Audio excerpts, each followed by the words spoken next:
The Nation's Business. Political broadcasts by representatives of the federal parties on time provided by the CBC and its affiliated stations. Tonight, on behalf of the Liberal Party, Doug Young, finance critic.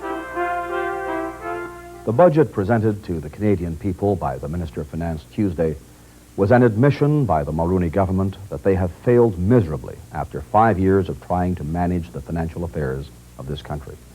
The government's taxation and monetary policies and the spending cuts contained in the budget will certainly push the economy into a recession.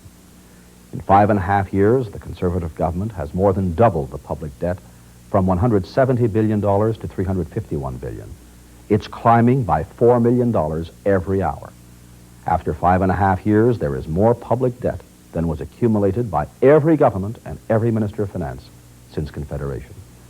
The $351 billion debt means that every Canadian taxpayer now owes a federal mortgage of $25,000. The Minister of Finance knows that the government's high interest rate policy is at the root of the deficit and the debt problem. Even the Conservatives on the Standing Committee of Finance joined with Liberals last spring to unanimously demand that the minister lower interest rates. The minister refused to listen to his own colleagues, as he refuses to listen to Canadians who try to tell him about the dangers of the goods and services tax. When the Mulroney government came into office in 1984, the government of Canada collected $71 billion in taxes. This year, the Mulroney government proposes to collect $119 billion in taxes. Taxes have gone up by $48 billion, an increase of 68% since 1984. The Conservative government has subjected Canadians to 32 separate tax increases since 1984, giving new meaning to the old saying that Tory times are tough times and Tory times are taxing times. For a minister who promised in 1984 not to raise taxes because he thought they were already too high, this is a very sad record.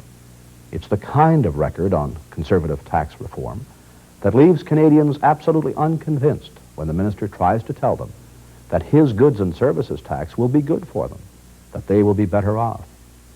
The Minister of Finance persists in telling Canadians that the new GST rate of 7% will not increase interest rates or inflation. Does anyone believe that? For that matter, does anyone believe the finance minister when he says there are no new taxes on Canadians as a result of his budget?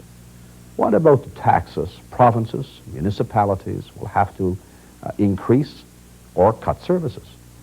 The tax reform program imposed by the finance minister is nothing but an all-out attack on the middle class of Canada. What should be done? We have to undertake an integrated reform of federal, provincial, and municipal tax systems. We need to look at what should be done in terms of our taxes, but also in terms of our spending policies and what's happening with our monetary policy. For the benefit of Canadians, we must set firm, clear, attainable objectives on how we will reduce the deficit and the national debt. Often, the Conservative government has raised taxes without any regard for what the impact will be on the provinces and municipalities. Now they're doing the very same thing with budget cuts. It's time for the finance minister and the Mulroney government to recognize that it's the same taxpayer and the same consumer who has to pay all taxes, federal, provincial, and municipal. The finance minister, in proposing his goods and services tax, I think, is providing the straw that will break Canadians' backs. Enough is enough.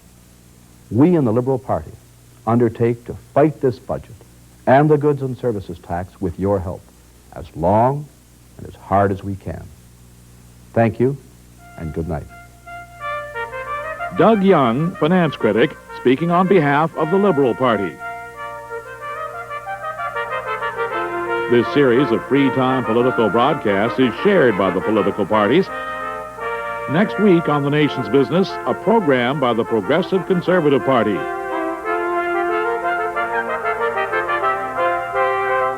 The Nation's Business is a presentation of CBC Ottawa.